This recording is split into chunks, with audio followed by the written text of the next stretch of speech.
Bienvenue à toutes et à tous sur Santé Plus, l'émission qui s'intéresse à votre bien-être. Les enfants sont particulièrement touchés par les accidents de la vie courante. Les plus jeunes sont exposés à des risques et les plus âgés adoptent quant à eux des comportements qui accentuent le danger. La majorité des accidents dont sont victimes les enfants se passent dans leur environnement immédiat. Que faire donc pour éviter que le domicile, l'école, la garderie ou encore autres espaces que côtoient les enfants ne se transforment pour eux en un piège à hommes? Aussi, que faut-il faire en cas de survenue d'un accident domestique? C'est à ces questions que nous allons essayer de répondre à travers Santé Plus de ce jour. Bonsoir docteur. Bonsoir madame. Bienvenue à vous pour ce nouveau numéro de Santé Plus. Merci beaucoup. Alors aujourd'hui, comme je l'ai dit tantôt, nous allons parler des accidents domestiques. Déjà, comment est-ce qu'on peut comprendre ce mal? Déjà, l'accident est souvent défini comme un événement fortuit qui se passe rapidement, de façon souvent involontaire. Exactement. Alors, expliquez-nous davantage. Bon, je vous remercie beaucoup pour le thème. Une fois encore, je crois que vous avez choisi un thème assez intéressant et c'est ça qui justifie ma raison d'être ici. Il faut déjà préciser que l'accident domestique, comme vous l'avez dit, survient effectivement à domicile et également aux alentours des domiciles. Et il y a une notion très importante sur laquelle il faut insister. C'est la notion de dommage ou de susceptibilité de dommage. Donc, c'est des accidents qui surviennent et donc qui comportent un risque de dommage. Dommage corporel, dommage mental. Pour donner un exemple, pour expliquer aux internautes qui nous suivent la notion de dommage, vous avez un enfant, par exemple, qui tombe et qui réceptionne sur la tête. Il peut ne rien avoir. Mais il y a une susceptibilité, il y a un risque qu'il ait une hémorragie au niveau du cerveau, ce qui peut conduire à une intervention chirurgicale. Vous avez un enfant qui se noie, par exemple, il peut en décéder. Donc la notion de dommage est une notion très importante à cerner et c'est ça qui justifie d'ailleurs l'intérêt qu'on peut porter au sujet sur les accidents domestiques. Quand vous prenez un pays comme la France, par exemple, les accidents domestiques représentent la première cause de mortalité chez les enfants de 1 an jusqu'à 14 ans. Au Bénin, c'est vrai, on n'a pas de données de façon globale. On sait qu'il y a quelques études qui ont été faites, notamment une étude qui a été faite à Ouida dans les années 2007 et qui s'est beaucoup plus basée sur les facteurs associés, c'est-à-dire les facteurs de risque de ces accidents. Donc, c'est pour dire que c'est un thème vraiment intéressant, c'est une question de santé publique qui mérite vraiment qu'on en discute. Vous avez parlé de facteurs de risque et c'est justement ma deuxième question. Nous allons vous demander quels sont les facteurs qui favorisent ces accidents-là. Avant de parler des facteurs de risque, il y a une chose qu'il faut comprendre. L'enfant doit être surveillé par les parents ou bien par un tiers que le parent choisit pour surveiller par un adulte. Et la survenue des accidents domestiques révèle soit qu'il y a un défaut de vigilance, soit qu'il y a un relâchement, un manque d'attention. Donc tout ce que nous allons discuter après comme facteur, ce n'est que les facteurs qui sont liés à ce que je viens d'expliquer, c'est sur ces facteurs qu'on peut agir. Il faut savoir qu'il y a des facteurs qui sont liés déjà à l'enfant lui-même. Vous savez, l'enfant, il prend des risques tout le temps. Donc, de façon permanente, et il n'est pas conscient. Il n'est pas conscient du risque qu'il prend. Nous, quand on veut faire le permis, par exemple, nous sommes conscients que nous prenons des risques, donc nous avons un moniteur à côté. C'est même possible qu'on ait de l'alcool ou du mercurochrome ou de la bétadine à côté en cas de blessure, parce que nous sommes conscients du risque que nous prenons. Mais l'enfant, ce n'est pas ça. Et la prise de risque, elle est permanente. En plus, l'enfant vit dans un environnement qui n'est pas adapté, en fait, qui ne lui est pas adapté. C'est un environnement qui est beaucoup plus formaté pour les adultes. Donc, pour l'enfant, tout ce que nous avons dans notre environnement est surdimensionné, surtout quand on est à domicile. Dans les garderies, dans les écoles, bon, c'est à nuancer, puis on sait que c'est un milieu a priori pour un enfant. Donc, on comprend que tout ce qui est mis dans ce milieu puisse répondre aux normes, puisse s'adapter, en fait, à l'enfant. Mais à la maison, ce n'est pas le cas. Oui. Donc, l'enfant en lui-même déjà a énormément de facteurs de risque. Il ne comprend rien, il met tout ce qu'il trouve à la bouche. Il n'a pas la notion de vitesse. Il voit un ventilo qui tourne, il va mettre le doigt dedans. Il veut tout découvrir au fait. Il veut tout découvrir, donc il touche à tout. Et en plus, il n'a pas la coordination. Il marche, mais tout en marchant, il peut coller. Il peut trébucher. Il peut voilà, trébucher, il peut coller une table. Voyez. Donc, c'est déjà des éléments qu'il faut qu'un parent intègre pour savoir que son enfant doit vraiment être surveillé. Et il ne s'agit pas juste d'une surveillance à type d'observation. C'est-à-dire qu'il faut être vigilant. Il ne s'agit pas juste de surveiller l'enfant pour voir s'il a fait des bêtises ou pas. Non seulement il faut le surveiller, mais il faut anticiper sur les bêtises et faire de sorte qu'il ne puisse pas les faire. Ça, c'est très important. Maintenant, les facteurs sur lesquels on peut agir, c'est les facteurs qui ont rapport avec les parents que nous sommes. Pour surveiller un enfant, ce n'est pas facile. Puisque en même temps qu'on surveille l'enfant, on est en train de faire d'autres choses. Donc, ça demande d'abord une réorganisation. D'abord, une organisation au niveau de l'espace que l'enfant occupe pour ne pas en rajouter. Déjà, l'espace n'est pas un espace sécurisé puisque ce n'est pas adapté à l'enfant, je l'ai dit.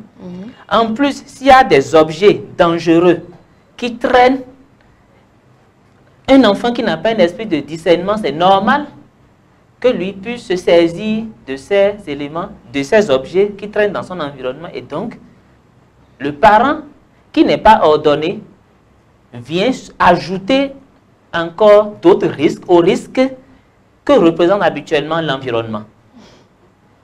Voyez un peu.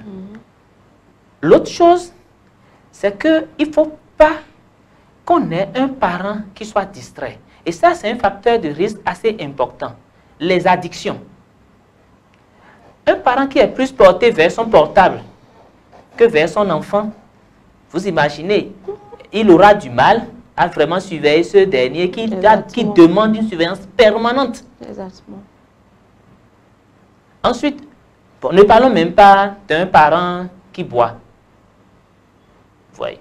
Donc, déjà, on constate que les accidents surviennent chez des parents qui ont de petites tailles, qui ont des troubles de comportement.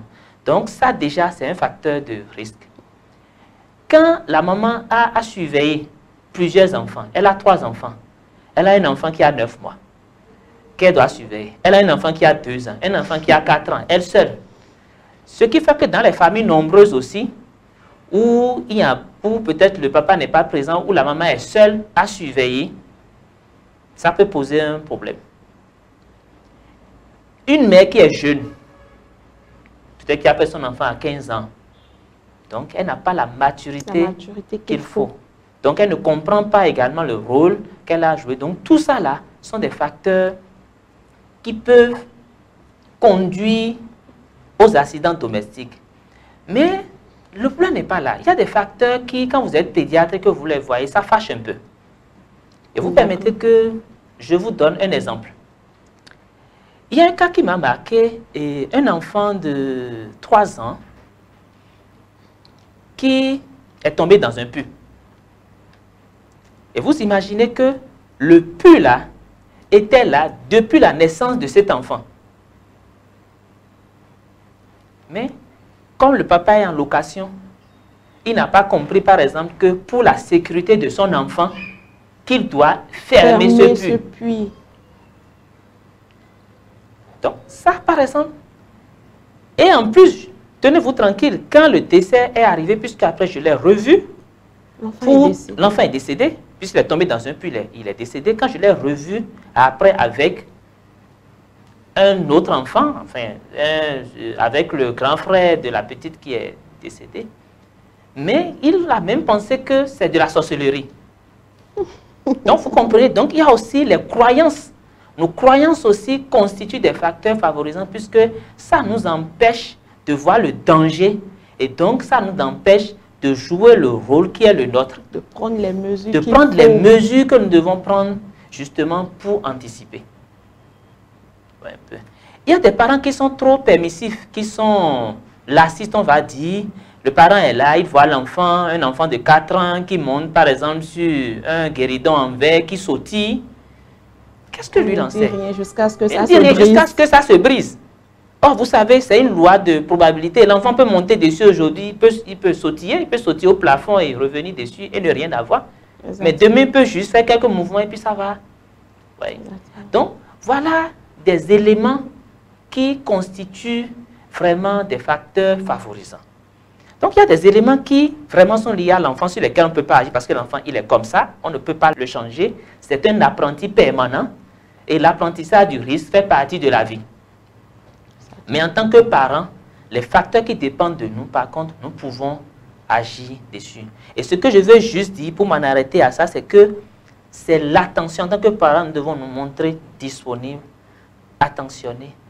La surveillance des enfants demande qu'on soit vraiment présent d'esprit parce que c'est juste un moment d'inattention et puis le risque est là et les dégâts sont là. Alors, si on doit récapituler rapidement, on va dire que les facteurs favorisants sont d'abord liés à l'enfant, oui, à l'environnement, aux parents. D'accord. Merci bien. Déjà, nous allons vous demander ensuite les différents types d'accidents. Il en existe plusieurs, on ne peut pas tout citer, mais il nous faut quand même quelques cas les plus fréquents pour pouvoir discuter de notre sujet. Bon, les accidents, comme vous-même vous l'avez dit, il y a plusieurs types d'accidents, effectivement. Mais les plus fréquents, ce qu'on observe fréquemment, c'est déjà les chutes. Et les chutes de la table, l'enfant qui chute du lit. Il y a des chutes qui sont plus graves. Un enfant qui chute du balcon, par exemple. Vous voyez bien les chutes dans les escaliers. Et nous avons également les brûlures qui sont fréquentes. Parce que comme les mères sont souvent à la cuisine, les enfants étant attachés aux mères, se comportent comme des assistants. Ce qui ne devrait pas vraiment être. On ne devrait pas laisser un enfant jouer à la cuisine, par exemple. Et également, souvent on met de l'eau chaude sur la table, les enfants vont tirer ça, ils la nappe, tout ça. Et donc, il y a également les brûlures, mais il y a les intoxications aussi. Il y a les intoxications aux médicaments, au pétrole. Vous avez des intoxications au javel, c'est-à-dire bref, à des produits dangereux. Au détergent. Voilà, aux détergents et tout. Et vous avez les cas vraiment qu'on ne souhaite pas, les suffocations, c'est-à-dire les asphyxies. Et c'est des choses qui arrivent banalement. Un enfant peut juste mettre sa tête dans un sachet, un truc en plastique, et puis comme personne n'est là pour le surveiller, il se débat, il s'étouffe. C'est des cas qui arrivent rare, mais qui arrivent quand même. Il faut signaler également les noyades. Voilà. Donc voilà, il y a aussi l'électrocution aussi, dont il faut faire cas. Donc voilà quelques cas, il y en a plus, hein, mais voilà les cas qu'on rencontre un peu plus couramment. Que faire donc face à ces cas? Si on prend l'exemple des brûlures, un enfant qui se brûle, quelle doit être la première réaction du parent? Il y a des brûlures qui sont graves et il y a des brûlures qui ne sont pas graves. Pour ce qui est des brûlures graves, c'est par rapport à l'étendue, c'est par rapport à la profondeur. De toutes les façons, les parents même, ils sont souvent inquiets, donc ils comprennent que dans ces cas, pour ces cas, il faut vite aller à l'hôpital. Mais pour ce qui est des brûlures simples, ce que nous appelons les petits bobos, il y a des crèmes qui existent, qui sont même vendues sur conseil en pharmacie. Si les parents en ont, on peut l'appliquer. Mais on voit des gens qui appliquent des pâtes dentifrice. Bon, c'est des pratiques qui ne sont pas documentées. On sait que le miel a des vertus pour ça. Mais pour ce qui est des autres pratiques, ce n'est pas vraiment recommandé. D'accord, voilà. Donc il vaut mieux refroidir tout simplement et ensuite aller à l'hôpital. Oui, il faut refroidir à l'eau simple. À l'eau courante. À l'eau courante, voilà. Pas l'eau glacée. Oui. Et maintenant, quand on voit que les habits, ça colle, surtout c'est quand on est dans le besoin d'enlever les habits, par exemple, qu'il faut essayer de refroidir pour pouvoir enlever également l'habit.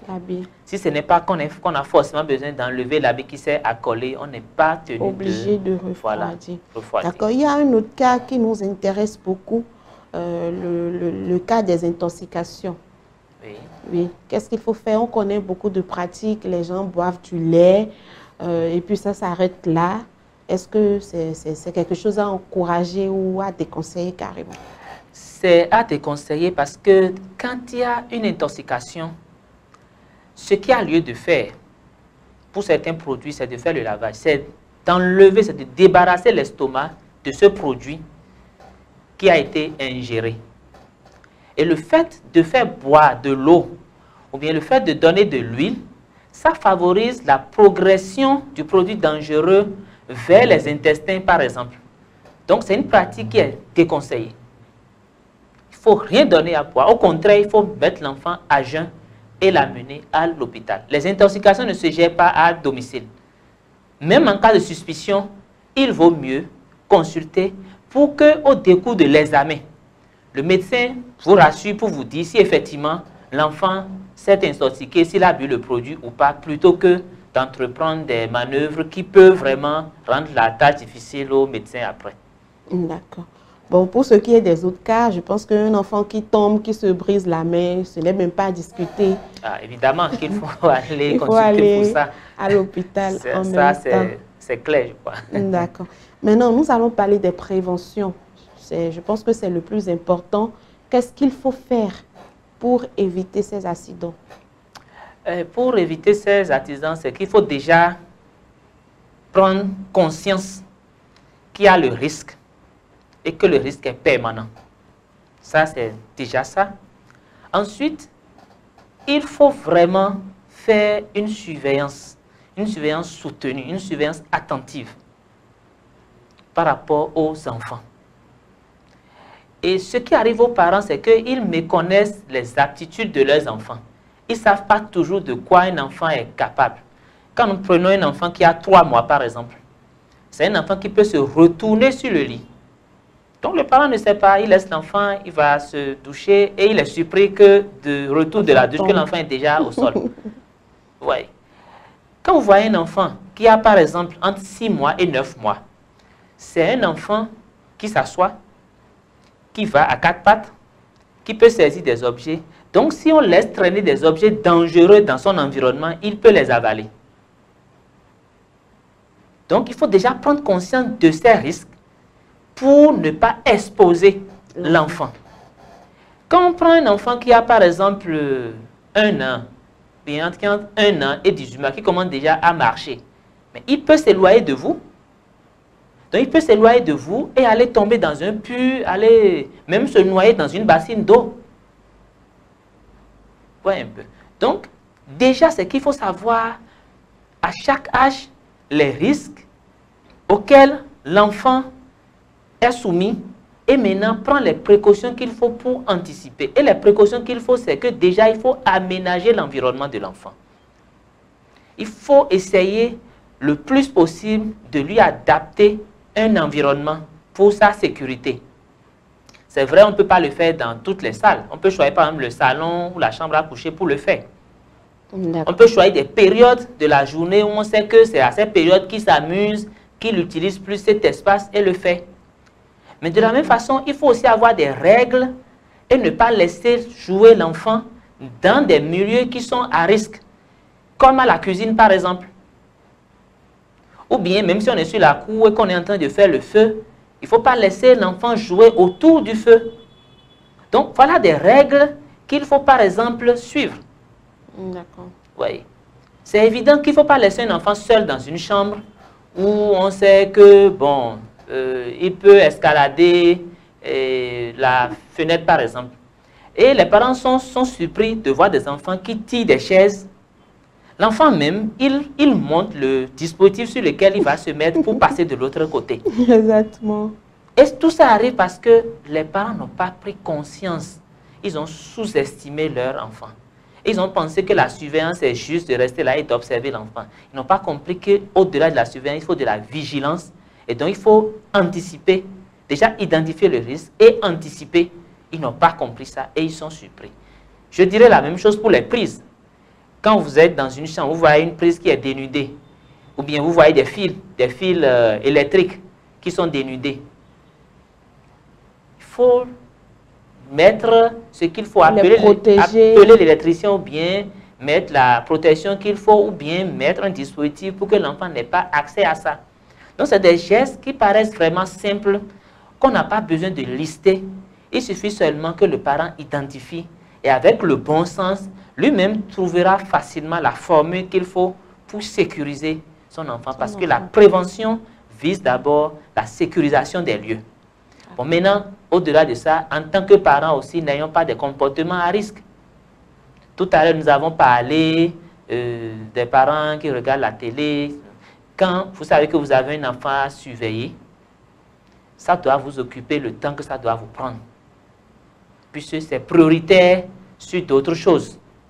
Mais dès que les priorités s'inversent, avec les enfants, juste un moment d'inattention, et puis le pire est arrivé. Et donc, il faut également insister sur le fait que, en tant que parents, nous devons ranger tout ce qui est produit dangereux. Nous devons les ranger en hauteur, ou bien les ranger dans des armoires, les tournevis qui traînent, de sorte que les enfants n'aient pas accès à ça. Voilà, les tournevis qui traînent. Chaque chose doit avoir sa place. Et chaque place doit avoir la chose qu'elle doit recevoir. Donc, le rangement, c'est très, très, très important quand on a un petit enfant. Et tout ce que nous disons, c'est beaucoup plus valable pour les enfants qui ont moins de 5 ans, quand les enfants sont un peu plus grands, c'est un peu plus facile à gérer. Oui, oui. Donc, voilà quelques mesures de prévention que je peux partager avec vous. Alors, une petite question m'est venue rapidement. Que pensez-vous de nos guéridons en verre? Déjà, les bordures. Oui. Dès lors que, en tant que parent, vous-même, vous avez identifié cela comme étant un facteur de risque, on peut le ranger. Ou bien on peut occuper. Parce que si vous occupez le guéridon, l'enfant ne trouvera pas de la place pour sautiller dessus. D'accord. Donc, c'est vrai, il y a beaucoup de questions qu'on pourrait donner parce que les accidents domestiques sont tellement variés que si on va se mettre à donner des conseils pour chaque cas, on n'en finira jamais. C'est pourquoi j'insiste sur la démarche qu'un parent doit avoir. C'est déjà la prise de conscience par rapport au risque. Et c'est d'être vraiment vigilant, de se rendre disponible pour assurer la surveillance de l'enfant. Une surveillance adaptée. On ne demande pas d'enfermer les enfants. De toute façon, on ne pourra pas. Il faut les laisser s'épanouir, il faut les laisser s'autonomiser, mais il faut une surveillance adaptée. C'est ça qui est vraiment important. Alors, avez-vous des conseils à donner? Vous en avez dit assez, mais est-ce qu'il y a quelque chose que vous aimeriez bien ajouter? Bon, comme conseil, je n'ai pas grand chose à dire. Je veux juste attirer l'attention des parents que nous sommes et que vous êtes sur quelques aspects. Le premier aspect qui est important, c'est qu'il faut déjà savoir qu'un enfant, c'est lui-même déjà constitue un risque parce qu'il n'est pas conscient et il prend le risque de façon permanente et il ne prévient pas avant de prendre le risque. Donc, c'est à nous de les surveiller, c'est à nous d'être attentifs, d'identifier les risques et de tout faire pour anticiper dessus. Ensuite, nous devons savoir que la surveillance des enfants pour éviter les accidents domestiques nous demande vraiment une attention soutenue. Et donc, pour ça, ça nous demande de la disponibilité. Cela suppose que nous devons vraiment nous départir de tout ce qui n'est pas utile, les émissions, passer du temps sur le téléphone, par exemple, pour ne citer que ces exemples, pour pouvoir vraiment mieux jouer ce rôle qui est le nôtre. Et je voudrais finir en disant que, quoi qu'en soit, les mesures que nous allons prendre, les accidents domestiques vont presque toujours survenir parce que c'est vraiment difficile de les prévenir à 100%.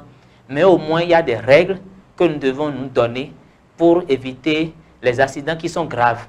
C'est-à-dire, c'est protéger par exemple les puits, ne pas laisser un enfant jouer au balcon, ne pas laisser un enfant passer dans les escaliers seul alors qu'on sait qu'il n'est pas possible pour lui de tenir une rampe. Donc voilà, parce que ce n'est jamais de gaieté de cœur qu'on parle d'un sujet qui concerne les accidents domestiques, puisque vous voyez votre enfant le matin qui va très bien et dans la minute vous le perdez pour un accident domestique, c'est toujours dramatique et ce n'est pas avec plaisir que, en tant que pédiatre, nous gérons ces cas. Et quand, en tant que pédiatre, vous recevez ce cas dans une journée, vous êtes mal à l'aise. Et moi, le plus souvent, même c'est des questions, quand je dois en parler, je suis très mal à l'aise. Et je vous remercie quand même pour le thème. C'est très important et j'espère que les parents vont tirer quelque chose de tout ce que nous avons eu à dire aujourd'hui. C'est exactement notre souhait. Nous estimons que vous en avez appris beaucoup de tout ce qui a été dit. Nous vous remercions pour votre fidélité sans cesse renouvelée à votre émission Santé Plus. N'oubliez pas de vous abonner à la chaîne et surtout de liker l'émission. Merci, bye bye et à la prochaine. Merci.